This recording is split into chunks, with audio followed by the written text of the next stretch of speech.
for David Yost and Walter Jones. We're going to have a nice, fun time talking with them here for a couple minutes.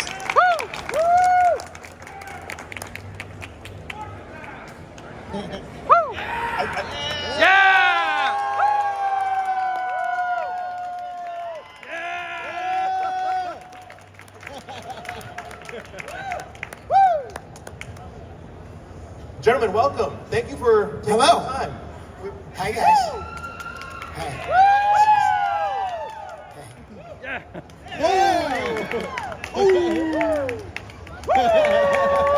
Sorry, I was having a moment, sorry. Hey, go for it. It's those of us that are a little more introverted. We love the guys that just do their thing and make everybody happy. So that's awesome. Yeah. I always start off like this. It's a pleasure for me to get to sit down and talk with you guys. I think I've got to do panels with you once or twice before. I think so, yes. A couple years ago. I've been around for a little while, yeah. A lot of fun, and this is the first time I'm getting to have a conversation with you, David, so that's really exciting. But we're going to talk Power Rangers. I'm sure you guys were involved in Power Rangers, right? I think from the very beginning, maybe, yeah. Yeah. And y'all were even both involved in the new, Anniversary special. The anniversary. I was going to say remake, but it's not a remake. The Power Rangers Once and Always. So just from your perspectives, like, what was that like for you guys to come back after so many years and assume the Blue Ranger or the Black Ranger again? How was that? We hated it. It was awesome. I mean, for me, it's been 28 years since I've been back to the show. 28 years is kind of a lifetime. That's like a long time. That's older than some of the people out here. Exactly. So, but it was. I was really happy to come back, and I felt it was amazing to be able to work with David again, because it's been 28 years since we worked together. So, it was awesome. Yeah, I mean, I think it was a lot of fun for the two of us to get to go back and play Billy and Zack, and just knowing that we originated the Power Ranger franchise all those years ago. It was really exciting for us, and I'm glad that we got to develop our characters a little bit more and have it a little bit more intense and a little bit more dramatic, having to deal with some more adult type issues. So it was fun. Yeah. The only bad thing for me was we filmed it in New Zealand. It's like halfway around the world. Did y'all see any type of resurgence of fans coming to see you more, or appreciation from the fans as you go and do cons after you did the anniversary special? Did that have any effect on that, or has it just been pretty consistent and steady? I think it's been fairly consistent, actually. But I think the biggest thing that I notice now in the cons is just the generations. It's like, there are parents come with their kids, and I don't know who to look at. Like, the kids are coming up in Power Rangers and stuff, and I'm like, hey, how you doing? But the parents are standing behind them like this. So, like, it's kind of wild, because it's been 30 years, and our fans range anywhere from 5 to 45. So it's very cool. It's amazing. And sometimes older, because Grandma and Grandpa sometimes watched, Power Rangers with the grandkids, and so we get a lot of grandmas and grandpas too, which is always sweet. A lot of grandmas like Billy. Yeah, they come over and they go, it's morphin' time! And we're old enough to be grandparents, so it's really scary. Am I old enough to be a grandparent? We are. I guess I am. I mean, but I'm not yet. Not yet. No. Okay. Knock on wood. We're waiting. Yeah. I feel that. I'm lucky enough to have 3 boys, and I'll see my sons, and I'm like, I still feel like I'm an 18-year-old running around the malls trying to find the anime stores and the nerd stores, and now I'm responsible for 3 children. It's funny how life just goes by so fast, man. It's so very interesting. So when you guys started doing Mighty Morphin Power Rangers, did you ever expect it would be what it's become? I know it's to become this huge worldwide phenomenon. Like, what's that? Did you have any expectations when you got cast? Was it just like, hey, here's a cool job, like, we're excited for that? And then I'm just curious your opinions on that. Well, when we signed on for the show, it was a non-union show about robots and dinosaurs and karate and teenagers, and we didn't know what it was going to do. We thought, all right, this is a cool experience. At least I'll get 40 episodes of experience as an actor behind the camera. But then within a week of the show airing, they said, congratulations, guys, you have the #1 kid show in the world. And we were like, did he just say the world? We didn't even know there was going to be in 40 countries. We didn't know it was going to be in so many different languages. And so it was all a surprise to us. In fact, the way I found out about the popularity of the show before the show had even come out is I was walking down the beach and these kids ran up to me and said, "Hey, you're the Black Ranger." And I was like, yeah, but the show hasn't even come out yet. How do you know I'm the Black Ranger? "I just bought your doll and your face is on the box." And I was like, "I have a doll?" And they're like, "Yeah, an action figure?" I was like, "What does it look like?" It's black and white, your face is on the box. I was like, "I have an action figure." They didn't tell me I had an action figure. We just found out. It was kind of weird. It was like, wow. I mean, there's no way that we could have predicted what the show was going to become or the effect that it would have on so many people's lives. So I know for us it's super humbling and it's a huge honor. We don't take it for granted by any means because we know without you guys we wouldn't be who we are. So thank you. You guys give yourself a round of applause. Yes, we got the best fans in the world, that's for sure. So, and it's really like kind of mind-boggling sometimes to think that has had such a worldwide reach, you know, like it's sort of hard to comprehend that. So when we go to Brazil, the Brazilians just go crazy for Power Rangers, and I was just in the United Kingdom, Australia, you know, everywhere in South America, it's, you know, and tons of places in Europe. So we're very blessed and very honored, and it's been a surreal experience, and it's been great that Comic-Cons are around because we get to meet so many of you guys in person and get to hear so many amazing stories about how Power Rangers influenced you. And again, it's such a huge honor. It's actually, it makes me so happy to know that I've been positive in the lives of people that I may never even meet, but to know that we get so many stories, people come up and go, "I became this because I wanted to be like you," or "I joined the military," or "I own a karate studio," or "You helped me get through sickness," or "You helped me like deal with like a harsh thing in my life because you gave me confidence." And I'm like, wow, I mean, it makes my heart so big, you know? I love it. Along that vein, I have to say, so Power Rangers had a really special place in my heart, in my life. Like I told David backstage, I remember being a little kid, you know, eating cereal and sitting in my underwear watching Power Rangers.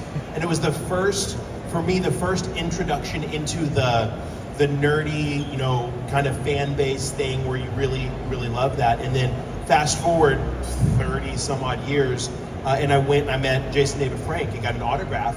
And I remember standing in that convention hall thinking, this was such a profound experience, meeting one of the Power Rangers. I don't really have anybody to tell this to or tell about this. And I went home and I made a YouTube video. And 5 years later, I'm a full-time content creator and I travel around with conventions. And so a lot of that is due to my love of Power Rangers. And so even for me personally, Power Rangers is one of the things that kind of propelled all of that, you know, this love for nerd culture and anime and stuff like that. So for me personally, that's been really, really cool. And specifically, I identified a lot with Billy because I was a very awkward, nerdy, introverted kid growing up. And I loved watching Billy because that's a lot. Billy was a lot like that, but he also pushed past that. Even pushed past that to a point to defend himself, but to defend others and his friends as well. So Billy was a big motivation and inspiration for me growing up as a teenager and learning how to get past that awkwardness, get past the not wanting to challenge things that seem like you'll never be able to defeat those. So for you, David, being Billy, did you ever think people would identify and be motivated by that character and the challenges he overcame? I mean, I don't know that I ever knew, but I certainly hoped because it was really important for me as an actor with my character to keep pushing the boundaries of what the writers were writing. Because, you know, the joke of how Billy was such the quintessential nerd, that only really could last for so long. And, you know, after 5 episodes, I was like, come on, you guys. Let's try to start making Billy a little bit more normal. So I would change some of my lines, just so that Billy started kind of sounding more normal, even though, you know, a fully sentient multifunctional automaton never really comes out too normal. But but I certainly have been honored to play Billy because he was a lot different than who I was. Billy's a super genius. I'm not very smart in real life. So I learned a lot from playing Billy because I would have to sit in my dressing room with a dictionary and look up all the words that they wrote, and I was like, what does this even mean? So, you know, it was a big honor. So I'm glad that people such as yourself got something out of Billy, and it helped give you the confidence to push yourself. I also have a unique perspective. One of my longtime fans was actually someone that he worked on and designed y'all's helmets for the original 40 episodes.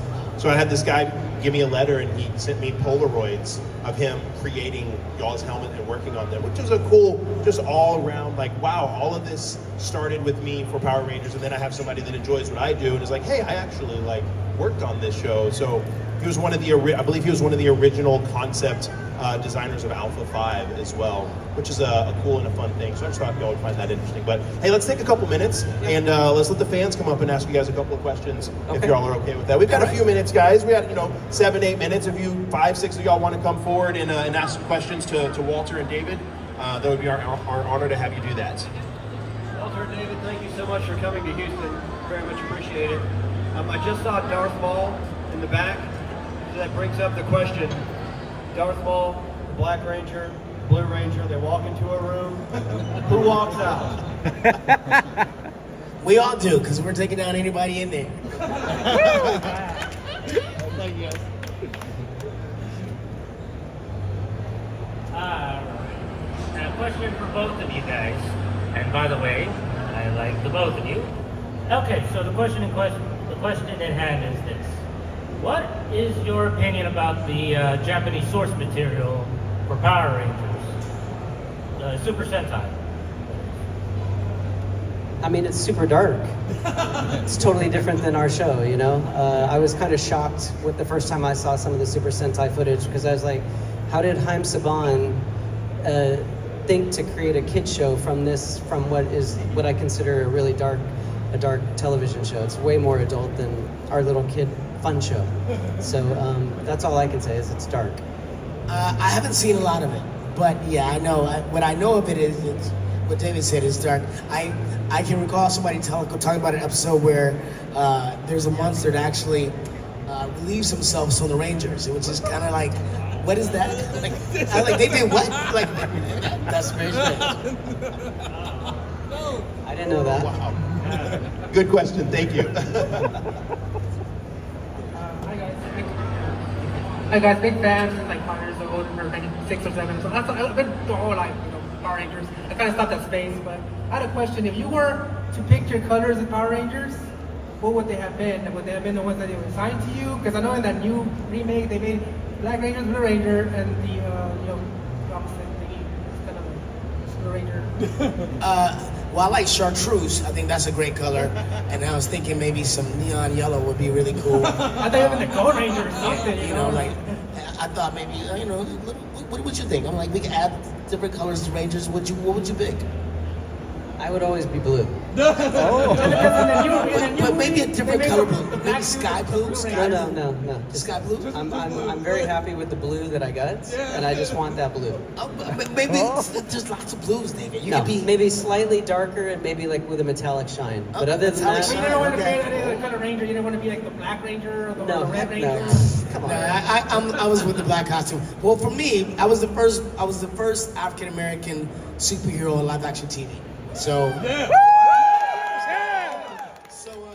so I was very proud to be the Black Ranger. I was like, and I'm from Detroit, so when I got the black suit, I was like, yeah, what's up? Black Ranger, let's go.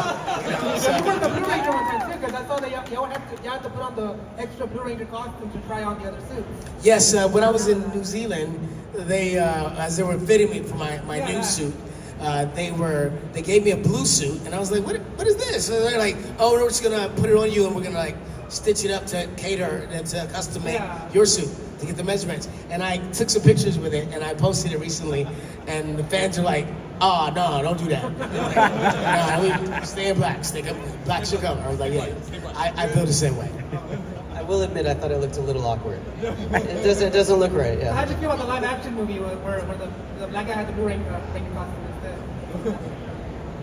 I'm sorry, I didn't hear that. How did you feel when in the new movie that they just came out with, where the black guy had the Blue Ranger costume instead of, You know what? It didn't matter. I mean, like, the cast is the cast, and I think millennials or Generation X decided to make a big deal out of the fact that the Black Ranger was a Black African American man, and that the Yellow Ranger was a Asian woman, and so nobody cared back in the day. When you were kids, you were like, Yeah, we didn't. that's strange, and nobody cared. And it was coincidental, because the Yellow Ranger was originally Latin.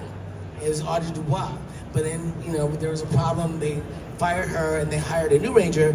And when Tweet came to the set, what she added to our cast was like this spiritual softness, like gentle, strong warrior thing that made us perfect. So it was great. I loved it. All right, guys, thank you so much. Great question, man. Great question.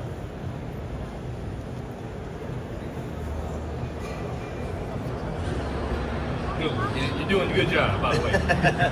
Hey, what's going on, guys? So Walter, this one is for you, man. So, okay, it's between you and Johnny Yon Bosch. Who will win between you in your Black Ranger uniform and his Black Ranger uniform? Like Mastodon versus the Frog.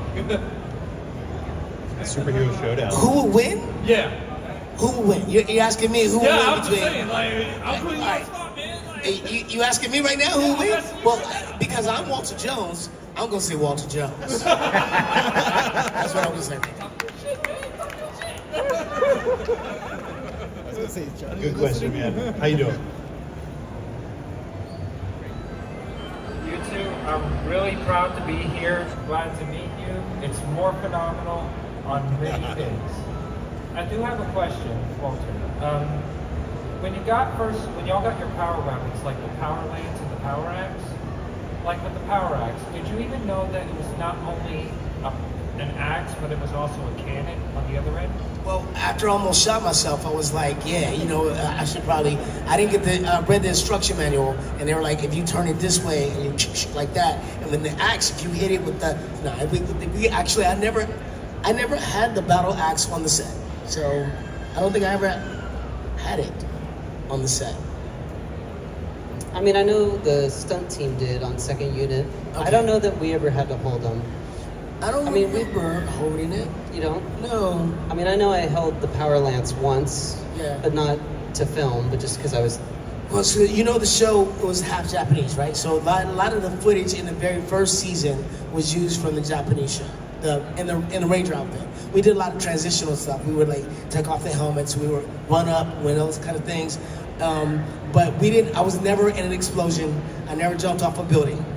So that was all Japanese footage. So the battle axe, which is very cool, and I think an awesome weapon, melee and distance. I don't recall ever having it. I've seen it, and I saw them make one on Man of Armor, Man of Honor, something like that. It's and they made an actual one, but the axe is so big that the axe part was 80 pounds. So can you imagine trying to hold that like this? You'd be like, whoa! Hold up! And if you chopped it and hit your leg, well, you've got no more legs. So. Thanks, great question, though. Good question, man. May the power protect you. We are coming close to the end of our time. I think we only have time for maybe 2 more questions, guys. I apologize for everybody else, but we do have another panel coming up after this one, so we can take 2 more. My question is for both of you. What martial arts stunt was the hardest and your favorite? What? Say it again, people? Martial arts stunt that you had to do.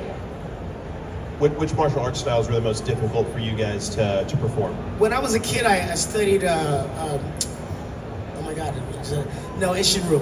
It's an Okinawan form. I was a Pee Wee Michigan State champion. So I did that before I came to Power Rangers. And when I got on the show, we were learning from a variety of stuntmen. Like all the stuntmen were specialists, wushu, taekwondo, judo, all these different styles. So I was learning a lot from each person, because they would come up and be like, hey man, I got this kick I think is really cool. You want to try it? And I would like, oh, that's cool. And I would learn stuff from them. So, but I think, and then after that, I got a black belt in Hapkido. So that's the martial arts I did.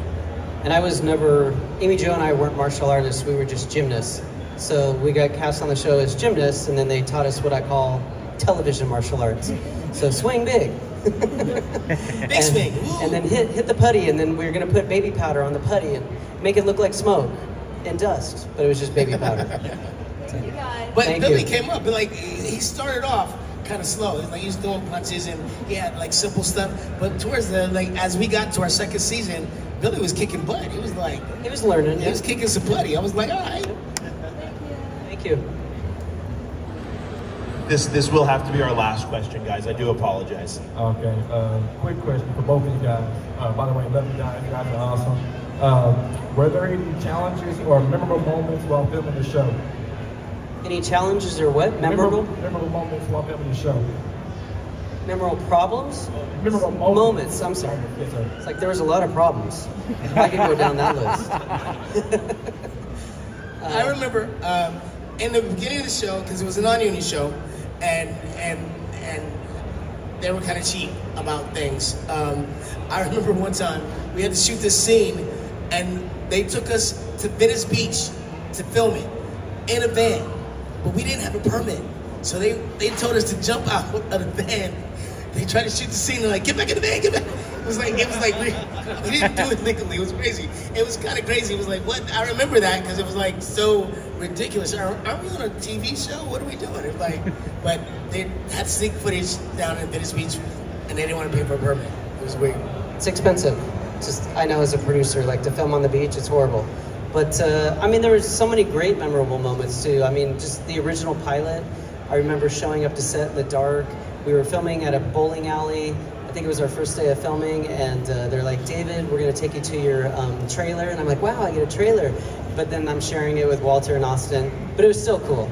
And then they're like, we need you on set to rehearse. So, you know, like when you dream of being an actor and like your dreams coming true, that was like very exciting. So I think the whole first season for the original cast was such a great, memorable moment because we were going through it together and we became famous together. And we were all, we had such amazing chemistry, the original cast. And it was like we were really friends because we took the time to build that relationship. So I would just say for me, the whole first season was so much fun.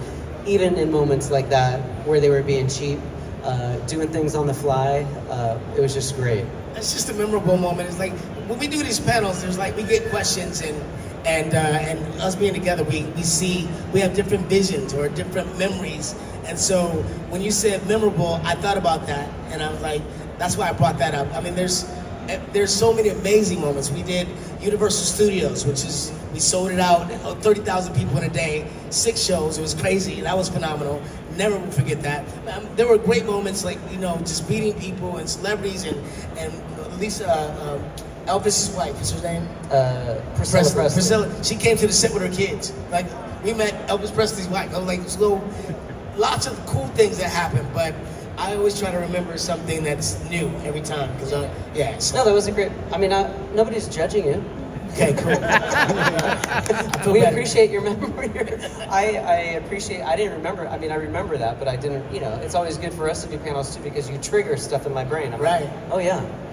Sorry. That's a good good question, bro. It's a great question, man. Great question. Everybody, if you didn't get to ask your question, they are in the back, signing back there. You can go back there and talk to them, get an autograph, all that good stuff. Thank you guys so much for being here. Walter, David, Thank you guys so guys. much for your time. Appreciate you.